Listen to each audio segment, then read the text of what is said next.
Le Nouvel Esprit Public, Philippe Meyer, bonjour.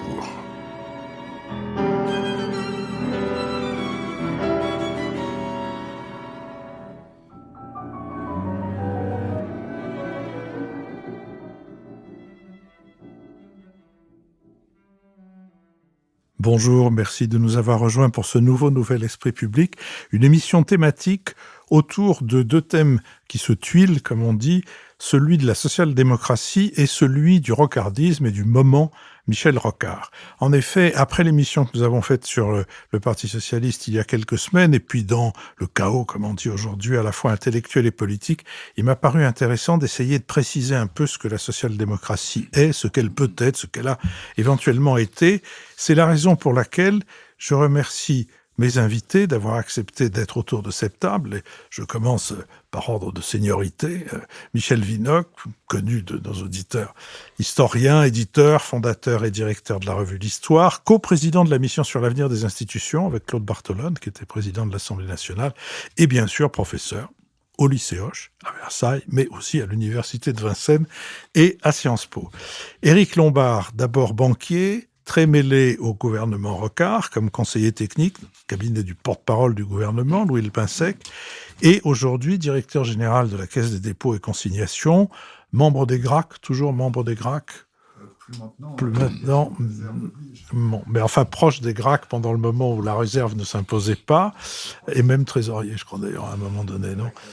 Bon. Et je signale au passage, parce que c'est une rareté qui mérite d'être signalée, que vous êtes HEC et pas ENA. Et puis enfin, le plus jeune, Laurent Berger, de formation historien, avec un mémoire de maîtrise sur l'épiscopat nantais de Monseigneur Villepelé, évêque de Nantes pendant près de 30 ans et sauveur d'une cinquantaine d'otages au début de la guerre, arrachés aux Allemands. Vous avez été formé militant au point de vue du militantisme à la JOC, vous en avez été le secrétaire général, et puis vous avez été secrétaire général de la CFDT, jusqu'à quelque temps où vous avez quitté de votre plein gré cette centrale syndicale pour devenir directeur de l'Institut mutualiste pour l'environnement et la solidarité. Vous êtes aussi éditeur. Éditeur depuis peu, mais d'une collection intitulée « La Société du Compromis » aux éditions de l'Aube.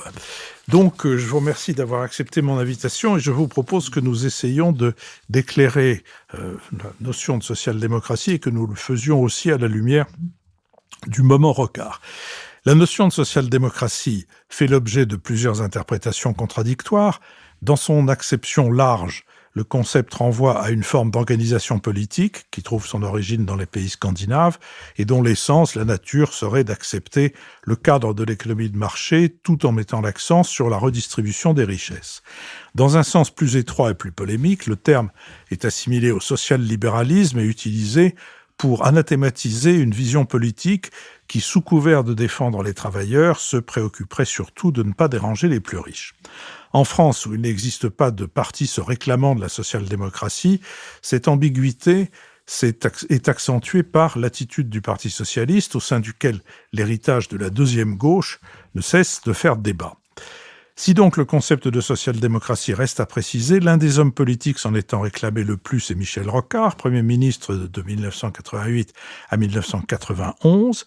On lui doit notamment les accords de Matignon sur la Nouvelle-Calédonie, la mise en place du revenu minimum d'insertion ou encore la contribution sociale généralisée.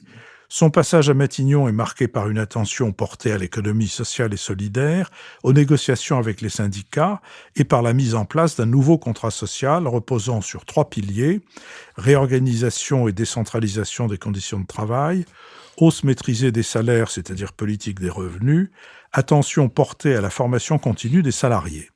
En creux transparaît ainsi dans son bilan une attention à la négociation et au compromis, ainsi qu'une tentative de décentraliser les relations économiques aussi bien que l'administration de l'État. Dans Le Cœur à l'ouvrage, publié en 1987, il écrit que dès l'instant qu'une force de gauche a des convictions communes assez fortes pour ne devoir son identité qu'à elle-même et assez de puissance pour entraîner dans son sillage la mouvance communiste sans en dépendre, elle peut gagner et se révéler efficace et rayonnante. Fin de citation. D'emblée, sont ainsi posés 2 prérequis à toute victoire de la gauche, qu'elle soit unie, mais que cette union soit sous le leadership d'un parti non communiste, c'est-à-dire essentiellement ouvert au compromis. Nous nous interrogerons donc tout autant sur ce que signifie le concept de social-démocratie, sur sa conception de l'État, que sur son rapport avec sa gauche et sur sa vision des relations sociales. Mais d'abord, je voudrais vous demander à chacun de partager quelque chose qui vous concerne particulièrement ou que vous retenez particulièrement à propos de Michel Rocard. Michel Vidocq. Personnellement, je suis de la génération de Mendès. Mon éveil à la politique date en effet du moment où Pierre Mendès France est arrivé au pouvoir en 1954, et moment formidable au cours duquel il a tenu son pari de faire la paix en Indochine. Et dans la filiation du mendésisme, je me suis retrouvé rocardien. En effet, Michel Rocard était pour moi au sein d'abord du PSU, auquel j'ai appartenu, puis au sein du Parti socialiste, véritablement celui qui portait, par ses idées, par son action, par son courage, par sa volonté, l'espoir même de la gauche en France. Et je lui suis toujours resté fidèle en idée, tout en observant ces variations théoriques, disons, dont nous allons reparler certainement. Éric Lombard. Le grand souvenir que j'ai de Michel Rocard et qui a construit mon engagement politique, c'est son discours à la suite de la défaite de la gauche aux législatives de 1978, où il a dit « il n'y a pas de fatalité à la défaite de la gauche ». Et à partir de ce moment-là, je me suis engagé derrière lui, et notamment cet engagement a pris une forme beaucoup plus active, quand en 1985, il a démissionné du ministère de l'Agriculture parce que François Mitterrand introduisait la proportionnelle qui allait faire rentrer à l'époque le Front National à l'Assemblée nationale. Et pendant 3 ans, nous avons préparé en fait ce qui était au départ une campagne présidentielle, 3 ans de travail, mais qui a permis de préparer son mandat à Matignon puisque nous avions tous les projets de loi, toutes les idées qui étaient là. Et le sujet dont j'aimerais parler au début de cette émission, en fait, c'est une méthode de gouvernement, parce que cette méthode de gouvernement, elle nous manque terriblement aujourd'hui. Et cette méthode, elle est extrêmement simple. Elle part d'abord du parler vrai, c'est comme ça qu'il l'a écrit dans un de ses livres, c'est-à-dire dire les choses telles qu'elles sont. Et pour parler vrai, il faut aussi écouter, et donc une écoute très large et une expertise.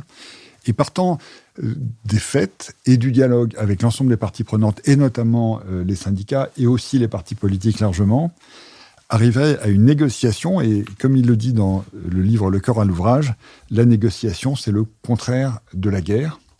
Et c'est comme ça qu'il a réussi à forger des compromis.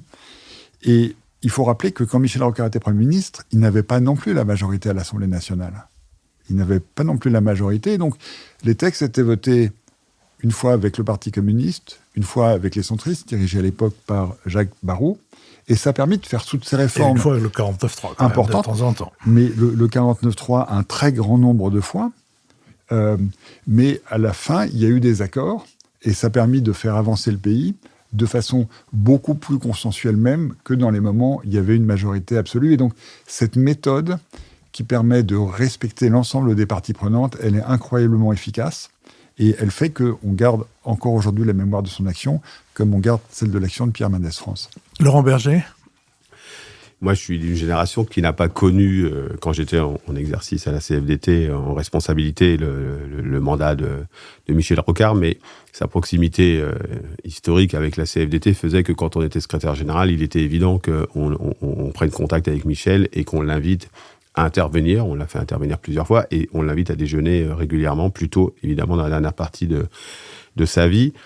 Et moi, ce qui m'avait frappé lors de notre première rencontre en tête-à-tête, c'était qu'il s'intéressait réellement à ce que travaillait la CFDT, à ce que nous portions comme proposition, à ce que nous devenions, y compris dans le rapport avec l'organisation concurrente d'une certaine manière qui était la CGT, et dans une période où on était encore deuxième. On n'avait pas encore pris le lead du mouvement syndical français. Et il était extrêmement marquant du fait qu'il était intéressé par les idées que nous portions et pas par le fait, comme trop de politiques, de comment nous pourrions être utiles à un parti politique. C'est-à-dire intéressé par les propositions ayant trait aux travailleurs. Et j'ai une autre anecdote concernant Michel Rocard. Nous l'avions fait intervenir dans des programmes de formation que nous faisions pour des jeunes militants, pour les faire accéder aux responsabilités et les former, comme le fait la CFDT encore aujourd'hui. Il devait intervenir, il était venu pour intervenir à 11h. Il avait 1h30 d'intervention. Il a fallu le faire taire à 14h. Et personne dans la salle n'avait envie qu'il ne s'arrête. Et il était déjà un vieil homme, et il avait passionné, parce qu'il avait raconté effectivement les épisodes qu'il avait vécus à la tête du gouvernement, mais il avait aussi raconté ce sur quoi on va sans doute creuser, c'est-à-dire la vraie social-démocratie au sens où on l'entend, c'est-à-dire une méthode de gouvernement, effectivement, une méthode démocratique d'une certaine manière, plus que seulement que de gouvernement par une considération des corps intermédiaires. Et ça avait passionné. Alors, bien entendu, la conversation est libre, chacun peut poser des questions à chacun, mais je commence en vous demandant, Michel Vinocq, pourquoi il n'y a pas de social-démocratie en France ? Effectivement, la France n'a jamais connu de social-démocratie, et pour une raison qui remonte très loin. Parce que à la fin du XIXe siècle, s'est constitué d'abord un syndicat, un mouvement syndical, qui était la CGT, en 1895, et 10 ans plus tard, la SFIO en 1905. Or, la CGT, syndicaliste révolutionnaire, avait son projet révolutionnaire. C'était de faire la révolution par la grève générale, et l'instrument, c'était le syndicat. Le syndicalisme révolutionnaire était complètement allergique aux partis, aux élections, au Parlement. C'était sur le terrain du travail, de la lutte ouvrière, qu'on ferait la révolution. Et puis, en 1905, est née la SFIO, au contraire, qui portait le projet d'une révolution, comme on disait, par le haut. Bien. Donc, avant 1914, nous avons en France 2 socialismes, car le mouvement syndical est socialiste, révolutionnaire. Et ces 2 mouvements ne seront jamais articulés. Jamais. Avant 1914. Là-dessus, la guerre arrive, la naissance du Parti communiste qui complique encore un peu plus les choses. Et donc, ce qu'on a vu naître en Allemagne, dans les pays scandinaves, avec le travaillisme en Angleterre, cette fusion des 2 branches d'un mouvement ouvrier unifié, eh bien, n'a jamais été réalisé en France, parce que le syndicat était fermement attaché à son indépendance. La charte d'Amiens de 1906 le dit et le proclame, mais non seulement une indépendance structurelle, mais une indépendance, je dirais, idéologique, puisque, je l'ai dit, la CGT visait à ce moment-là de faire la révolution elle-même sans avoir à s'occuper du parti. Voilà donc des raisons qui font que quand on parle de social-démocratie en France, c'est approximatif. On veut dire peut-être le socialisme réformiste, mais certainement pas la social-démocratie telle qu'elle a existé en Allemagne, en Suède, ou le travaillisme en Angleterre, cette unité d'un mouvement ouvrier qui, en France, n'a jamais eu lieu.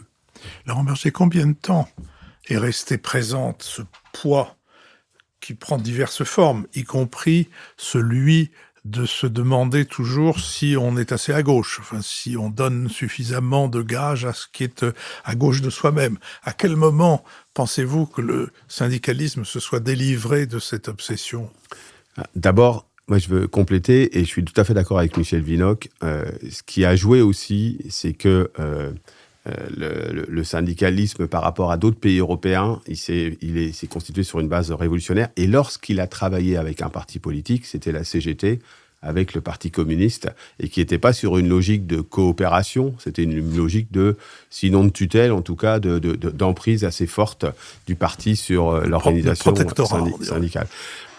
Je ne saurais pas le dater, mais moi, je peux vous raconter des anecdotes. Lorsque j'étais un jeune militant syndical à Saint-Nazaire, la CGT appelait à une journée de mobilisation et on avait des militants qui venaient nous voir en disant « Pourquoi la CFDT n'appelle pas ?»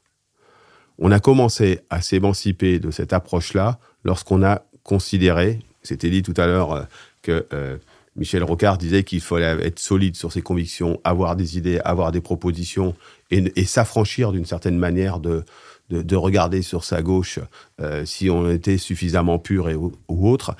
Et moi, je crois que le mouvement, il s'est fait dans les 15-20 dernières années à la CFDT, lorsqu'on a été capable de s'émanciper par des prises de position. Et lorsque on a fini par considérer que si on pensait qu'on avait raison, eh bien, l'espèce de simili-pureté qui était soi-disant réclamée, c'est-à-dire il y a toujours quelqu'un de plus à gauche que moi, ça ne nous a pas empêché de vivre. Le jour où les militants, parce que c'est pas qu'une question de dirigeants, c'est une question de militants, de force vive des organisations, lorsqu'ils considèrent que ce qu'ils portent est juste et conforme à ce que sont leurs combats, eh bien, on peut s'émanciper. Et force est de constater que dans le syndicalisme, ça a fonctionné, là où en politique, ça a moins fonctionné. Éric Lombard, ça a moins fonctionné en politique. Ça a moins fonctionné en politique parce que le rêve de la gauche française, c'est le rêve d'une économie sans économie de marché, de la rupture avec le capitalisme, comme on a dit à plusieurs étapes. Et on le voit encore d'ailleurs dans les divisions à l'intérieur du nouveau Front populaire aujourd'hui. Et dans les étapes récentes où la gauche a été au pouvoir, les premières années de François Mitterrand ont été consacrées à la rupture avec le capitalisme. Et c'est cet échec qui a permis une évolution et qui a amené Michel Rocard au pouvoir. Le début du mandat de François Hollande a échoué relativement à cause de ça. C'est pour ça qu'il n'y a pas pu avoir de deuxième mandat. Le seul qui a tout de suite été dans le compromis entre l'économie de marché et les idéaux de la gauche, c'est Lionel Jospin, dont le mandat de 5 ans a été un succès politique, même s'il n'était pas couronné par son élection, et un succès économique. Et la gauche réussit au pouvoir quand elle garde ses idéaux, mais en assumant l'économie de marché, qui est le bain dans lequel nous sommes immergés et dont personne n'a réussi à sortir, ni même la Chine communiste, qui a commencé à avoir des résultats économiques quand elle a intégré, sous l'égide du Parti communiste chinois, l'économie de marché. Et cette rupture, elle n'est toujours pas traitée dans la vie politique à gauche en France. Et c'est ce qui explique que la gauche ait tant de mal à atteindre le pouvoir. C'était bien documenté dans le livre de Bergogneau et Grimbert, Le long remords du pouvoir, qui fait que la gauche a une sorte de réticence à accéder au pouvoir, parce qu'accéder au pouvoir, c'est la nécessité du compromis et la nécessité de tirer le meilleur de l'économie de marché. Ce qui peut se faire malgré tout, et c'est ce qu'a fait Michel Rocard. Sous le mandat de Michel Rocard, il y a eu de la croissance, il y a eu du pouvoir d'achat, il y a eu plus de liberté individuelle, il y a eu des droits syndicaux, des droits à la formation. Et donc, cette synthèse, elle est possible. Pour moi, c'est ça la social-démocratie, mais elle nécessite une unité de la gauche qui n'est que rarement constituée. Laurent Berger. Un fait qui m'avait marqué lorsque j'étais en responsabilité, pour illustrer ce que vient de dire Éric. Je ne sais pas si vous vous rappelez, il y a une dizaine d'années, 10-12 peut-être, un débat totalement stérile, mais qui avait pris un peu d'ampleur médiatique pendant un moment, c'était « faut-il aimer ou non l'entreprise ?» Et à gauche, ça avait déchiré au sein des équipes de François Hollande et des parlementaires du PS, ça avait déchiré. Et ce sujet-là, ils avaient déchiré. Et quand on demande à des travailleurs s'ils aiment ou non leur entreprise, dans une immense majorité, ils disent évidemment oui. Et donc, ça marque une forme de déconnexion avec l'économie qui s'est marquée à gauche de façon extrêmement importante. Et donc, moi, je crois que y a une forme d'incapacité à considérer le travail. Moi, je pense que la gauche française n'a jamais été travailliste. Elle n'a jamais, finalement, suffisamment pris en compte la question du travail. Et quand vous avez une approche en voulant, soi-disant, être le parti des travailleurs, mais que vous ne travaillez ni sur leur émancipation à travers le travail et la formation professionnelle, ni sur une vision positive du travail, mais en le considérant comme quelque chose qu'il faudrait combattre, ou en tout cas dont il faudrait se tenir à distance parce qu'on n'est pas capable de le théoriser et pas capable de faire des propositions concrètes pour l'améliorer, vous ne pouvez pas être social-démocrate. Vous ne pouvez pas être franchement social-démocrate parce que vous laissez tout un pan de la vie concrète des citoyens de côté. Michel Vinocq. Je voudrais revenir un tout petit peu sur la définition de la social-démocratie qui a évolué. Car lorsque, au départ, elle a été un mouvement ouvrier unifié, et d'abord en Allemagne, c'était le grand modèle, elle n'était pas ce que nous appelons aujourd'hui social-démocrate, elle était marxiste. Et par conséquent, vous voyez en quoi la social-démocratie, c'est pas seulement une théorie du compromis, ça c'est par la suite qu'elle est devenue. Au départ, elle pouvait être marxiste. Bien, alors, ce n'est que lorsque les socialistes, les sociodémocrates en Allemagne, dans la République de Weimar, en France, le Parti socialiste avec le Front populaire, lorsque les socialistes ont été amenés à gouverner ou à participer à un gouvernement, à ce moment-là, la social-démocratie a pris un autre sens. Et à mon avis, le meilleur sens que je connaisse, dans le sens qu'on lui donne aujourd'hui, c'est la formule de Michel Rocard, précisément, une société solidaire dans une économie de marché. Je crois que c'est le meilleur résumé du projet qu'ensemble nous bâtissons. Une économie de marché parce que l'économie administrée a partout fait faillite, parce que la compétition, c'est la vie, et qu'il n'y a pas de progrès collectif sans initiative et sans entrepreneurs, une société solidaire, parce que le marché sans règles, c'est la jungle, que la compétition sans bornes, c'est l'exclusion, et parce que le progrès sans valeur se retourne contre l'homme qui l'a suscité. C'était en 1991, au congrès du Parti socialiste de Cachan, à un moment où l'on a pu penser que derrière Michel Rocard, le PS allait devenir effectivement un parti social-démocrate. Éric Lombard. Alors, le débat, effectivement, a abouti à ce que le Parti socialiste devienne quasiment social-démocrate, parce que le congrès important dans le deuxième septennat de François Mitterrand, c'était le congrès de Rennes, où la déchirure s'est faite entre les trois héritiers de François Mitterrand, qui étaient Lionel Jospin, Laurent Fabius et Michel Rocard, dont en réalité les trois étaient sociodémocrates. Et malheureusement, l'évolution a été telle qu'après la déchirure s'est refaite à nouveau et s'est prolongée, mais le Parti socialiste en fait a été durablement social-démocrate. Je voudrais ajouter une autre dimension à côté de la dimension économique qui me paraît absolument essentielle à la social-démocratie et que Michel Rocard a portée, c'est la question de la décentralisation. En réalité, dans la social-démocratie, il y a évidemment le dialogue avec les partenaires sociaux, c'est absolument clé. Mais Michel Rocard a aussi commencé son parcours quand il était haut fonctionnaire par un livre sur décoloniser la province. Décoloniser la France. 1966, voilà. Décoloniser la province, colloque de Grenoble. Décoloniser la province, pardon. Oui. Et dans son mandat, il a développé notamment les contrats de plan État-région, parce que Michel Rocard était aussi un apôtre du plan, de la planification, me semble-t-il, à juste titre. Et l'idée de donner plus l'initiative au territoire, aux élus locaux, est quelque chose d'extrêmement porteur, qui fonctionne d'ailleurs très très bien, même si c'est tout à fait contraire à tous les réflexes français, qui, depuis le début des Capétiens, est centralisateur et ne fait pas confiance précisément à la province. Et cette dimension, elle est elle aussi porteuse de liberté, parce qu'en fait, c'est des provinces, des territoires que viennent l'autonomie, l'initiative. Et c'est quelque chose qui a été porté de façon très forte. Et c'est une dimension que je pense qu'il ne faut pas oublier. Au congrès de Nantes, lorsque Michel Rocard fait son discours sur les deux gauches, les deux traditions, il met en avant précisément la décentralisation, alors que les autres, c'est le tout État. Mais malheureusement, il est en minorité. C'est très intéressant l'échange qu'il y a, parce que il avait une conception du renvoi à la responsabilité et du renvoi à la responsabilité dans une notion de subsidiarité. Et c'est ce qu'il faisait avec les organisations syndicales, avec les organisations patronales, en renvoyant de la responsabilité. Et c'est ça, cette conception de décentralisation. Parce que il existe d'autres conceptions de la décentralisation en mettant sous contrainte, d'une certaine manière, les acteurs. Il y avait une forme c'est en cela où, de mon point de vue, il y avait une conception démocratique profonde. Et puis, c'était en lien avec une deuxième particularité, en tout cas moi que je considère être portée par Michel Rocard, c'est le rapport à la complexité. Le rapport, moi, ce que j'appelle l'épaisseur de la société. C'est-à-dire que on peut avoir de profondes convictions et il en faut. On peut avoir une vision de la société et il en faut.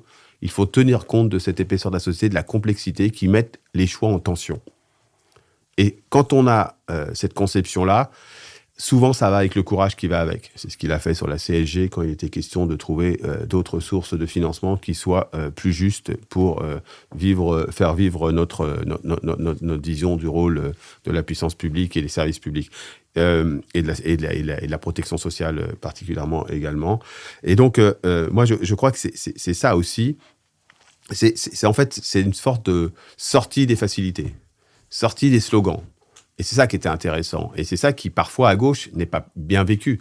Parce que le slogan, il a ceci de particulier, c'est qu'il est évidemment extrêmement réducteur, il ne tient pas compte de la complexité, mais il permet d'être hyper confortable. Parce que le slogan, rien que le slogan, et toute comparaison avec la période que nous vivons actuellement, est pas un hasard. Alors, et c'est ça que lui, il mettait en avant. Il avait une pensée un peu complexe. Et moi, quand je pense à lui, je pense à Edmond Maire. Il y a une forme de compagnonnage, de renvoi avec...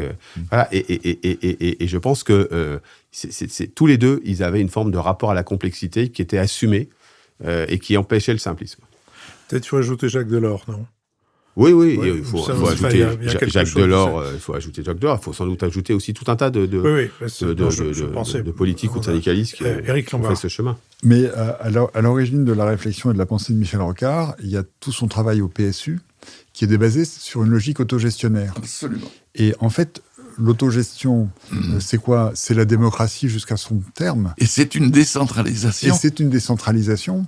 Et en réalité, ça fonctionne merveilleusement bien pour tous les groupes qui le pratiquent. Simplement, il y a une réticence à faire confiance, à laisser jouer les acteurs. Et quand on fait confiance, en fait, ça donne des résultats absolument remarquables. Et de ce côté-là, le PSU, ça a été vraiment la matrice des choses. Et sur la complexité, je suis tout à fait d'accord avec ce que dit Laurent. À chaque fois, il voulait comprendre les sujets au fond. Ce qui était absolument passionnant dans la relation avec lui, parce qu'il n'était pas avare de son temps, il regardait, il y avait des discussions. Dès qu'il ne comprenait pas quelque chose, dès qu'il ne savait pas, il interrogeait, il allait chercher le regretté Daniel Cohen, qui nous a quittés récemment, sur les débats économiques. C'était à chaque fois des débats qui étaient absolument remarquables. Et c'est par exemple grâce à ça qu'il a fait le livre blanc des retraites, qui, s'il était lu plus souvent, et surtout si la méthode était utilisée plus souvent, aurait permis de traiter de façon beaucoup plus équitable, solidaire et démocratique le sujet des retraites, en posant devant les Françaises et les Français la question, le problème, et en regardant les solutions possibles. Alors, il faut reconnaître qu'il a fait ce livre blanc en disant que ça allait faire sauter de nombreux gouvernements. Cette prophétie s'est réalisée. Il n'a pas été le premier à mettre en place les outils de la réforme. Mais c'est cette méthode et elle seule, me semble-t-il, qui nous permet d'avancer sur ces choix difficiles, sur lesquels, si on n'est pas transparent vis-à-vis des citoyens sur les enjeux, comment voulez-vous qu'on impose du fait d'une majorité telle ou telle réforme ? Ça ne fonctionne pas. Donc on a besoin urgent de retrouver la méthode de Michel Rocard. Mais alors, où sont les nœuds, si je puis dire ? Je prends les deux thèmes que vous venez d'aborder, le thème de l'autogestion et le thème d'une espèce de surmoi dont la CFDT s'est débarrassée par rapport à la CGT, mais dont le Parti socialiste est loin de s'être débarrassé par rapport à sa gauche. On a cru qu'il en était débarrassé quand le Parti communiste quasiment s'est éloigné dans le paysage, et puis est revenu une autre forme de gauche du Parti socialiste. D'ailleurs, c'est un peu compliqué parce que dès l'origine, par exemple, quand Léon Blum dit qu'il va garder la vieille maison, il garde tout. Il garde même la dictature du prolétariat, dont il n'a absolument aucune idée de ce que ça peut être. Mais ça fait rien, cet homme distingué, etc. Mais bref, pardon, ça m'avait toujours beaucoup frappé. Mais le nœud, il est dans le débat tel qu'il se déroule dans les sections du Parti socialiste notamment, où on est considéré comme étant à droite, ce qui est une insulte à l'intérieur du Parti socialiste, pardon pour les auditeurs de droite, parce qu'on dit, dans ce monde, on peut faire cela qui a un impact direct et immédiat. Et on est toujours face à quelqu'un qui sera plus idéaliste, qui voudra plus. Simplement, ce plus ne peut pas être mis en place, ne peut pas être donné dans les circonstances réelles telles qu'elles sont. Et dans ce débat-là, dans la culture française, où par ailleurs, les considérations économiques sont trop souvent mises au second plan, et de ce côté-là, Michel Rocard avait beaucoup travaillé sur les questions économiques, ce débat a été régulièrement perdu dans les congrès, ce qui fait que le Parti socialiste est arrivé au pouvoir avec une vision de l'économie qui était complètement fausse. Quand Michel Rocard, sortant de l'ENA, s'est demandé où il fallait aller, ses pairs et ses mentors lui avaient dit « Fais l'inspection des finances, il faut que tu comprennes les mécanismes économiques ». Alors, il y a d'autres moyens de le faire que l'inspection des finances. Mais cette compréhension et cette prise en compte des mécanismes économiques, elle est critiquée dans le débat encore aujourd'hui avec les acteurs de gauche, alors que, encore une fois, c'est la base du réel qu'on se coltine, y compris quand on dirige une centrale syndicale, cher Laurent, me semble-t-il. Oui, je pourrais ajouter que la formation économique n'est peut-être pas le point fort de la formation des journalistes. Laurent Berger. Moi, je crois que c'est le travail intellectuel, qui permet à une organisation d'être droite dans ses bottes et de poursuivre son chemin. Et ce travail intellectuel, il a existé au PS à un moment donné, forcément, et notamment il y avait du débat dans les sections, et puis un jour, le débat dans les sections s'est résumé petit à petit à une course de chevaux. Pour qui, en gros, quel va être le mieux placé pour être le premier secrétaire, etc. Ça a travaillé. Éric parlait tout à l'heure de cette période gouvernée par Lionel Jospin. Il y avait eu du travail en amont. Il y a eu des propositions, il y a eu des choses de fait. On était d'accord, pas d'accord, c'est pas le sujet. Il y avait des choses. Et puis, il y a eu à un moment donné, il y a eu un effondrement en termes de travail. Et donc, quand vous travaillez pas, vous formez pas, vous rapetissez.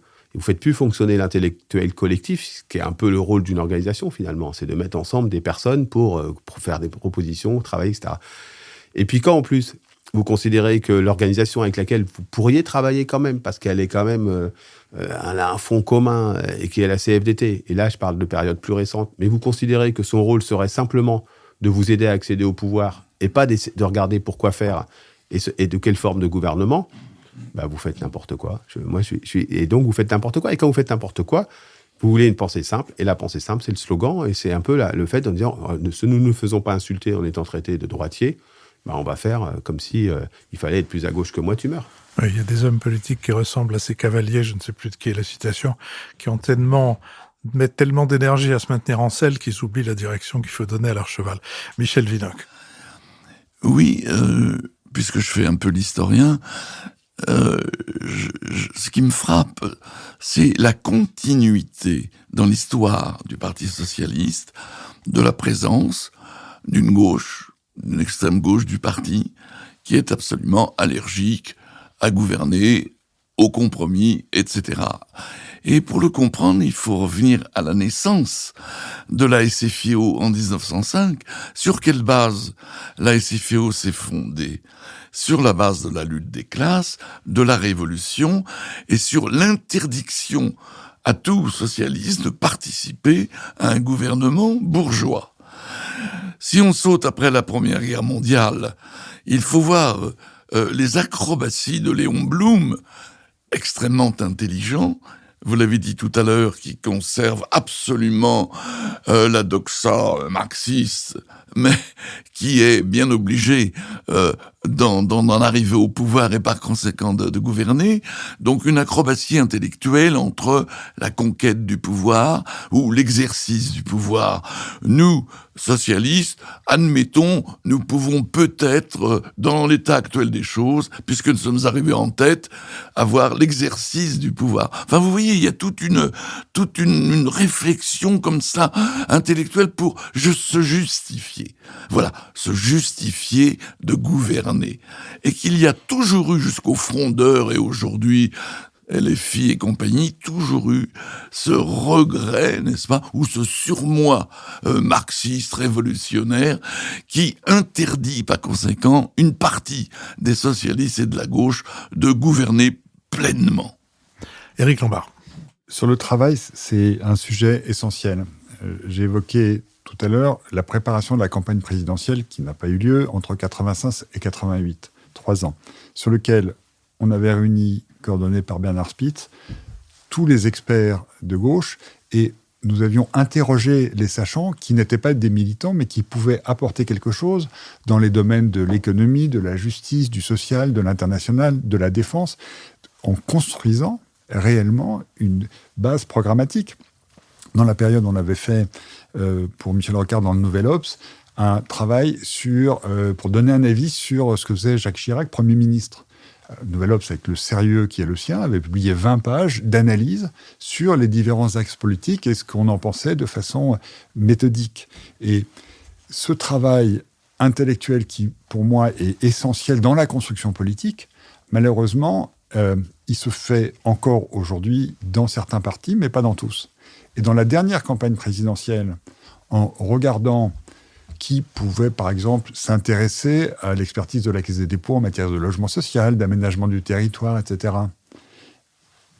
On a cherché des interlocuteurs. Je n'aurais pas cruauté de dire chez qui on en a trouvé. On n'en a pas trouvé beaucoup. Et le seul appel que j'ai eu, c'est un ou une candidate, je ne préciserai pas, qui m'avait invité pour un débat sur la cause animale, qui est effectivement, comme chacun sait, la spécialité de la Caisse des dépôts.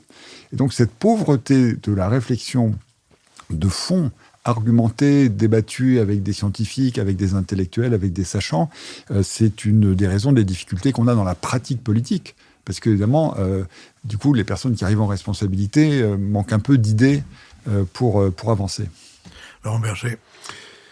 Il y a aussi une autre particularité par rapport à ce qui s'est passé ailleurs en Europe. Moi, j'ai été le président de la Confédération européenne des syndicats pendant 4 ans. C'est que les ouvriers, les personnes les plus modestes, ont été cantonnés à un rôle subalterne dans le Parti socialiste. Ça s'est vu à différentes élections, y compris après les assises du socialisme, où il y avait quand même une contribution des travailleurs à travers la CFDT. Et moi, je me rappelle, même en étant enfant, être dans une famille de militants sédétistes qui participaient à mettre des tracts dans les boîtes aux lettres au moment des campagnes électorales en 80, etc. Mais les postes de responsabilité, ils étaient occupés par des gens qui n'étaient pas ouvriers. Et qui n'étaient pas... Et donc, y compris quand ils ont eu... Il y a eu quelques exemples, heureusement, mais qui n'étaient pas forcément après des députés, qui n'étaient pas forcément après des ministres, etc. Et quand vous regardez ce qui s'est passé ailleurs en Europe, bah, c'est pas ça. C'est pas ça. Il y a eu encore récemment un premier ministre suédois qui est un ancien ouvrier sidérurgiste. Vous avez eu des ministres du Travail en Allemagne qui étaient des anciens ouvriers, etc. Non, ça n'a pas été le cas. Et donc, je dis ça, c'est pas pour dire qu'il faudrait avoir une répartition extrêmement fine. Je dis que vous vous déconnectez d'une partie de la réalité. Et quand vous vous déconnectez d'une partie de la réalité, vous vous déconnectez de la capacité de nuance.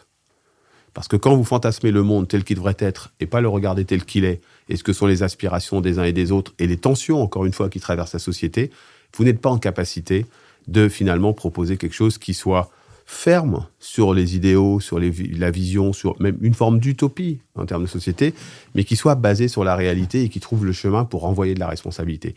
Et moi, je crois vraiment, c'est clair, et je l'ai vécu dans mon mandat de responsable syndical national, comme secrétaire général de la CFDT, plusieurs fois, ce sentiment qu'on pouvait être vu comme une force d'appoint, on pouvait être vu comme une force intellectuelle au moment où la gauche, notamment réformiste, ne travaillait plus suffisamment, mais jamais comme étant suffisamment capable, pas forcément nous, individuellement, mais tel ou tel, capable de prendre de participer, y compris à cette méthode à une méthode de gouvernement. Et ça, c'est fondamental. Je pense qu'il y a un éloignement qui s'est opéré avec une forme de réalité. Alors là, ça, c'est du pain béni pour une forme de radicalité de la parole. Oui, le Parti socialiste, il faut dire, n'a jamais eu une base ouvrière très importante, précisément parce que c'était pas un parti social-démocrate. Il a été un parti de fonctionnaires, de classe moyenne. Alors, il y a quelques départements, notamment dans le Nord, évidemment, dans le Nord et le Pas-de-Calais. Là, il y avait vraiment un parti ouvrier. Mais dans l'ensemble de son histoire, d'abord, l'importance du militantisme est est assez relative, n'est-ce pas? C'est pas un grand parti ouvrier comme le Parti social-démocrate allemand ou suédois, etc. Et il y a donc eu tout ce que vous dites, Laurent Berger, vient aussi de cette histoire-là, de cette coupure avec une base ouvrière. Que faisait-elle? Bon, elle pouvait voter pour le Parti socialiste, mais elle n'avait pas beaucoup de responsabilités. Et regardez tous les leaders du Parti socialiste, de la SFIO, où sont-ils, les ouvriers? Parce que ce que vous dites pour aujourd'hui, on peut le reporter à son histoire, à l'entre-deux-guerres. Alors, je voudrais que le temps, etc., comme vous savez, n'est impitoyable. Je voudrais qu'on s'arrête un instant sur quelque chose qu'on a abordé tout à l'heure, c'est-à-dire la question de l'autogestion. Et là, ma question est la même que à propos du surmoi, c'est où est le nœud qui empêche... Dans le discours de Michel Rocard, je me souviens, je ne cite pas un discours en particulier, mais ses propos en général, il y avait le côté que chacun devienne l'acteur de son propre destin et que chacun soit responsable et de son propre destin et aussi de la collectivité à l'intérieur de laquelle il vit. Et d'une certaine manière, il y a une espèce d'application, si on peut dire, de ce souhait de l'autogestion. C'est ce que Michel Crozier a mis en avant à travers notamment le livre qui doit remonter au milieu des années 60, je pense, sur la réforme de la Poste, où il explique comment il n'y a pas de réforme. Après, il a fait un autre livre qui s'appelait On ne réforme pas une société par décret. Il y a un état d'esprit, celui qui en appelle à l'autogestion, qui se fonde sur des résultats réels, sur des observations réelles. C'est pas de l'idéologie, c'est pas du wishful thinking. Ça ne passe pas. Où, dans vos activités, avez-vous vu le nœud, ce qui empêche ce passage? Ça peut passer. Ça a passé. C'est pas rien passé ces 25 dernières années sur ces enjeux-là. Mais c'est toujours vu comme étant anecdotique. Vous parliez d'une collection que je dirige. Le prochain livre, ça va être la démocratie au coin, des actions démocratiques au coin de la rue. Quelle est la réalité de la société aujourd'hui? C'est qu'il y a un besoin de reconnaissance, sortir d'une forme d'invisibilité, et un besoin de reprendre prise sur les choix qui nous concernent, sur une part de notre parcours de vie qui nous concerne. Évidemment qu'il y a plein de choses qui sont du commun, où ça se passe ailleurs, mais il y a des choses sur lesquelles on peut avoir sa propre responsabilité, être le propre acteur de ce qui va se passer, et pas un acteur individuel, ensemble. Et ça marche, ça ne fonctionne que si vous êtes capable de considérer que les solutions ne seront pas partout pareilles, et on en revient à la décentralisation. Ce ne sera pas partout de la même manière que les choses se régleront, et si on en vient à la confiance, et la confiance dans les acteurs. Et regardez aujourd'hui comment sont considérées, par exemple, une partie qui ont bien des critiques, on peut leur faire bien des critiques, mais des collectivités territoriales, comme étant, en fait, il faudrait qu'elles soient quasiment l'opérateur de l'État. Eh bien non, c'est pas ça la réalité. La réalité, c'est qu'elles sont les meilleures connaisseuses, sans doute, de réalités vécues, et que les solutions à mettre en œuvre, elles ne sont pas les mêmes partout. Je vais vous donner juste une anecdote. Sortie de Covid, quand même période extrêmement particulière. Il s'est passé plein de choses dans la vie des gens, sur lesquelles ils ont fait vivre des solidarités, ils ont fait vivre de l'attention, etc. Moi, j'avais demandé à la sortie du Covid, enfin de cette période de confinement, en disant, prenons 15 jours, 3 semaines, faisons le recensement de tout ce qui a été fait et qui sont autant de terreaux sur lesquels on pourrait mener des politiques publiques demain. Politiques publiques au sens large. Et la réponse qui a été faite, je ne dirais pas par qui, mais c'est anecdotique, quoi. On a besoin de grandes politiques publiques. Et oui, on a besoin de grandes politiques publiques. On a besoin aussi de politiques plus locales qui renvoient à la responsabilité. Et ça, je ne sais pas si c'est de l'autogestion. C'est en tout cas de redonner de la prise aux citoyens sur les choix qui les concernent. Et la gauche, le Parti socialiste en particulier dans ces périodes-là, il n'a pas théorisé ça. Et c'est d'autant plus incompréhensible que pour autant, il exerce la responsabilité dans nombre de collectivités territoriales où des choses se font dans ce sens. Oui, mais ça, je pourrais ajouter que on a besoin d'analyse de microéconomie, et ceux qui sont considérés, ce sont les macroéconomistes, qu'on a besoin de sociologie de terrain, et ceux qui sont considérés, qui tiennent le haut du pavé, ce sont les sociologues théoriciens, et que on a besoin de journalisme de reportage, et ceux qui sont considérés, ce sont les journalistes éditorialistes. Éric Lombard. L'exemple des collectivités locales que cite Laurent Berger, il est absolument clé, parce que les collectivités locales dans notre pays jouent un rôle absolument essentiel dans la démocratie locale, dans l'action locale. En fait, les élus locaux, ce sont des entrepreneurs de services publics, mais aussi des entrepreneurs industriels. Le nombre de sociétés d'économie mixte qui développent des énergies renouvelables, qui développent des services publics, des transports, pour des conditions qui sont extrêmement avantageuses pour les citoyens, c'est absolument exceptionnel. Or, qu'est-ce qu'on a fait avec les collectivités locales ?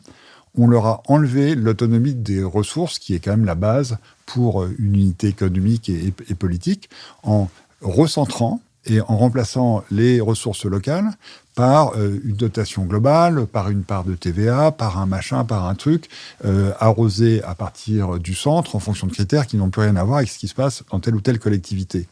Et ça, en termes démocratiques, c'est un drame qui s'est passé de façon dans un consensus total, alors qu'en réalité, c'est tragique. Et pourquoi est-ce qu'on a fait ça ? C'est qu'on a retrouvé dans le fonctionnement de la société un fonctionnement type ancien régime, avec pas les privilégiés et les non privilégiés, mais entre les sachants et les autres. Et les sachants, ils décident pour les autres de façon verticale en disant non, on ne va quand même pas les laisser parce que eux, ils sont pas au centre, ils sont là où ils sont, et donc on va pas les laisser décider. D'où ces règles très strictes qui s'appliquent à tout le monde. Et ce que Michel Rocard faisait, et la base de l'autogestion, c'est un principe humain, au-delà du politique, qui est extrêmement puissant, c'est la confiance. Quand vous faites confiance à un être humain, eh bien, il donne le meilleur. Et contrairement à ce que pensent certains, il ne fait pas de bêtises avec cette confiance. Au contraire, ça le responsabilise et il fait ce qu'il y a de mieux. Et donc, retrouver une société de confiance où on donne de l'autonomie aux acteurs, aux collectivités locales, aux agents et aux petits chefs dans les entreprises qui ne doivent pas être des petits chefs, qui doivent être des responsables de leur unité, c'est extrêmement efficace. Simplement pour ça, il faut accepter de lâcher des bribes de pouvoir, de ne pas décider que le rond-point dans telle ville doit être à tel endroit et que chacun aménage sa ville, son territoire comme il le souhaite. Et notre société a été à l'inverse de tout cela, ce qui est un mouvement contre lequel il faut lutter, parce qu'on voit bien que ça produit une inefficacité et puis alors du coup un empilement de réglementation dont tout le monde se plaint, mais qui est le corollaire de ce besoin de centralisation. Si on fait confiance, on a besoin de moins de textes. Michel Vidocq, l'histoire de l'autogestion. Ce débat m'en rappelle un grand débat qui avait lieu il y a bien longtemps, il y a plus d'un siècle, au sein du mouvement socialiste international, qui était le débat entre ce qu'on appelait depuis Proudhon le socialisme par en bas et le socialisme par en haut. Et le socialisme par en bas, c'est un peu l'ancêtre du mouvement autogestionnaire, si vous voulez, qui était dans l'affiliation de Proudhon. C'était exactement ce que vous disiez, n'est-ce pas ? C'est-à-dire faire confiance aux gens, et que c'est en s'organisant à la base, sur les lieux de travail, de l'entreprise, etc., qu'on fera avancer le mouvement social. Et en face d'eux, vous aviez une tradition en France terriblement forte, c'est le jacobinisme. Et le jacobinisme, elle atteint aussi bien la droite que la gauche. Et nous avons la Révolution crée des départements, mais arrive Napoléon qui crée les préfets. Et par conséquent, les départements ne sont pas du tout autogérés, si on peut dire, avec cet anachronisme, mais ce sont simplement des morceaux de France qui sont commandés d'en haut par le ministère de l'Intérieur et par l'État. Et cette tradition jacobine, elle est aussi dans le marxisme. Dans le marxisme, parce que au moment de la Commune de Paris, il y a un grand débat là sur ce qu'est la Commune, qui a une minorité autogestionnaire, j'allais dire, de socialistes par le bas, avec des communards comme Eugène Varlin. Et puis vous avez une majorité qui est jacobine, blanquiste. Cette majorité l'emporte, mais la tradition de Varlin, qui suit Proudhon, etc., va exister dans toute cette histoire. C'est étonnant comment ce fil conducteur, on le retrouve avec le même problème qui se pose aujourd'hui entre un État qui fait tout, qui décide de tout, et regardez où on est la décentralisation d'une manière générale aujourd'hui. Quand vous discutez avec les présidents de région, ils vous disent « mais la décentralisation, moi je l'attends encore ». Et ça renvoie à ce que dit Michel Willock au rapport à l'État. C'est-à-dire que dans une grande partie de la gauche, aussi pas seulement de la gauche, mais de la gauche en particulier, l'État est vu comme le seul vecteur du changement. Et tant qu'on verra l'État comme le seul vecteur du changement, on sera dans un monde totalement schizophrène, où on aura des politiques qui arriveront en disant « faites-moi confiance, je vais tout changer », et on aura des citoyens qui, lorsqu'ils crèveront sur une route de campagne, considéreront que c'est de la faute du président de la République.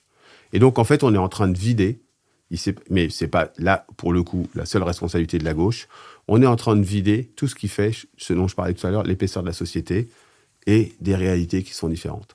Et ça tient au rôle, à la conception qu'on a de l'État. Et moi, je crois qu'il faut un État, évidemment, qui soit fort, un État qui planifie, qui oriente, qui donne des moyens, mais qui aussi donne des cadres, évidemment, mais qui fasse confiance et qui renvoie de la responsabilité. Et c'est ça, je crois, qu'on n'arrive pas à faire. Et c'est ça que la gauche aurait pu incarner à la suite de Michel Rocard, en prenant cette responsabilité. J'ai une anecdote, c'est plus qu'une anecdote. Vous vous rappelez cette fameuse loi El Khomri ? Elle était mal née parce qu'il y avait une vision assez libérale sur une partie des sujets, mais elle renvoyait de la responsabilité à la négociation d'entreprise. Aujourd'hui, quand vous parlez à la gauche, ils considèrent que un des trucs les pires que la gauche a fait, pour elle-même, c'est cette loi travail. Cette loi de Madame El Khomri. Mais en fait, elle renvoyait de la responsabilité. Et le sujet était comment on donnait de la contrainte aux acteurs pour qu'ils se saisissent de cette responsabilité, et sûrement pas de faire croire qu'on pourrait faire le bonheur des travailleurs simplement par des normes et des textes au niveau de l'État. Et ça j'ai trouvé, moi, ce moment-là, que c'était un moment de bascule, et y compris ce qu'en disent encore des responsables de gauche aujourd'hui, comme une non-compréhension que les citoyens, et en particulier les travailleurs de l'entreprise, ne sont pas plus bêtes que la moyenne et sont en capacité de se saisir de leurs sujets et d'essayer de les faire avancer, à condition, et ça c'est le rôle de l'État, que l'État soit capable de mettre une contrainte à agir de l'ensemble des partis, et s'ils ne s'en saisissent pas, que la norme les contraignent davantage. Mais c'est ça qui n'est pas compris, je crois, aujourd'hui, c'est que les citoyens, ils doivent avoir davantage de marge de manœuvre, on doit redonner du pouvoir d'agir, et ça je ne sais pas si c'est de l'autogestion, mais c'est en tout cas une autre conception de la démocratie que celle qu'on voit trop souvent. Éric Lombard, vous aviez des doutes sur la décentralisation. Vous n'étiez pas d'accord avec Michel Willock. Je n'ai aucun doute sur la décentralisation. Elle doit être toujours plus forte. Il faut faire confiance aux élus, il faut faire confiance aux acteurs locaux. Mais j'ajoute, il faut aussi faire confiance au préfet de la République, parce que nous sommes un pays qui ne tient pas sans l'État. Simplement, il y a l'État normateur, régulateur, central et de plus en plus inefficace. Les préfets sont assommés de circulaires leur demandant de s'occuper de sécurité, de développement économique, de transformation écologique, de digitalisation des moyens, etc. Il faut leur ficher la paix, les laisser travailler avec les élus locaux, avec les acteurs locaux, et ça fonctionne très très bien. Parce qu'on a besoin de tout le monde, y compris localement, et la République est animée par des grands préfets qui réussissent à gérer les circulaires parce qu'ils sont obligés de le faire, mais qui sont dans un dialogue constructif avec leur contrepartie sur le territoire, et ça fait des sujets merveilleux. Donc, il faut arrêter, comme disait Pompidou, vous comprenez ce que je veux dire, et ça fonctionne mieux comme ça, mais l'État lui-même n'est pas capable de s'organiser pour s'alléger. Si on fait l'entreprise n'est pas tout, mais les entreprises qui fonctionnent bien sont très décentralisées, donnent de l'autonomie aux acteurs et travaillent en permanence sur leur allègement de fonctionnement. Sinon, elles meurent. L'État ne travaille pas sur sa propre organisation. Et c'est aussi le point noir du regard pas le point noir, le point obscur du regard de la social-démocratie qui a besoin d'un État qui fait des choses, mais qui n'a pas réfléchi sur le fonctionnement de l'État moderne, qui doit être un État lui-même beaucoup plus décentralisé, qui s'occupe de l'essentiel et pas de tout, et qui doit s'organiser, parce que quand on regarde la grande masse de personnes qui sont engagées dans les services publics, l'organisation et la direction de ces services publics, elle est en réalité améliorable, on va dire, parce que la chaîne de commandement, le rôle des uns et des autres, on l'a bien vu pendant le Covid, où on s'est rendu compte qu'il y avait des autorités indépendantes qui jouaient des rôles essentiels, mais qui n'étaient pas dans les processus de décision. Il y avait des directions qui ne parlaient pas à tel autre. Et finalement, quand il y a une crise, on réussit toujours à s'en sortir. Donc, on s'en est sorti. Il faut, à froid, réfléchir à ce qu'on fait. Et je reviens à Michel Rocard. Michel Rocard, quand il lançait une nouvelle politique, comme quand il a créé le revenu minimum d'insertion, celle du RSA, il a lancé avec Patrick Vivray une équipe d'évaluation des politiques publiques pour vérifier que la loi qui était votée, le nouveau service qui était mis en place, rendait pour le prix qui convenait le service qui était attendu. Et cette question d'évaluation des politiques publiques, elle a complètement disparu. Et elle est une des raisons pour lesquelles nos services publics, par ailleurs, coûtent quand même de plus en plus cher et donnent de moins en moins satisfaction. Et rend malheureux une partie de ces travailleurs, ouais, parce qu'elle ne leur redonne pas des marges d'autonomie. Ouais. C'est-à-dire que pendant le Covid, ce qui a été assez frappant, notamment dans le monde de la santé, c'est qu'on a vu évidemment des gens qui ont été extrêmement courageux, valeureux, qui ont fait leur travail, etc., avec évidemment beaucoup de crainte aussi. Mais ce qui était frappant, une fois que les périodes étaient passées, c'est qu'au moins pendant ce moment-là, on n'a pas eu des circulaires tous les matins pour nous dire ce qu'il fallait qu'on fasse. On était tellement dans l'urgence qu'on ne l'a pas fait. Et donc, en gros, on avait redonné de la confiance et de la responsabilité parce que, de toute façon, la situation ne nous permettait pas de faire autrement. Et l'État, moi, je partage l'idée que l'État est extrêmement important, qu'il a beaucoup de chances d'avoir des fonctionnaires de qualité, mais qu'il faut leur redonner de la capacité à agir et de la marge d'autonomie. C'est-à-dire que l'autonomie est parfois vue comme le fait que ce serait soit de la désorganisation pour certains, soit pour d'autres, finalement, la non-assurance qu'on pourrait faire exactement comme on veut. Il faut redonner des marges d'autonomie dans la société, c'est ça. Alors, je ne sais pas s'il faut aller jusqu'à l'autogestion parce qu'on en est encore loin, mais c'est ça qui redonnera de l'air et de la confiance à du commun. Et moi, je pense que pour ça, l'État, il doit davantage être un facilitateur dans certains domaines que celui qui contrôle en tout et qui doit dire exactement comment ça doit se passer. Et dans toute l'action publique, si vous redonnez la capacité à agir et de la marge d'autonomie aux salariés, il n'y a pas de raison que ça ne se passe pas comme ça se passe dans un certain nombre d'entreprises privées où on est capable de le faire et où on voit que finalement, les gens s'en saisissent, ils le font à leur manière, qui n'est pas toujours celle que ceux qui dirigent auraient vue, mais avec des résultats. Éric Lombard. Oui, je vais te donner un exemple de ce qu'on peut faire pas loin de chez toi, Laurent, au chantier de l'Atlantique. Magnifique chantier à Saint-Nazaire et qui devait s'agrandir. Et pour ça, il fallait déplacer une route nationale. C'est un truc impossible. Les élus se sont mis d'accord. Le maire de Saint-Nazaire, qui est socialiste, le président du conseil départemental, qui est aussi la présidente de la région, qui était à l'époque LR. Ils sont mis d'accord avec le préfet. Au bout de 6 mois, ils ont déplacé la nationale, ils ont étendu le chantier, le bateau a pu être construit, a pu être livré. Et des miracles comme ça, sur le terrain, et personne n'a vu ça à Paris. Heureusement, sinon quelqu'un aurait empêché, je suis sûr. Et donc, des miracles comme ça, sur le terrain, il y en a partout et tout le temps. Et il faut juste libérer cette initiative. Et vous verrez que ça créera des emplois, du bonheur, de l'égalité sociale, de l'égalité territoriale, qui est quand même aussi un des trucs qui nous manque. Je vous remercie les uns et les autres. Michel Vinocq, un livre qui ferait comprendre l'histoire de la social-démocratie à nos auditeurs. Puis-je citer Oui. un Oui. Bon, dans la collection Point Histoire, le socialisme en France et en Europe.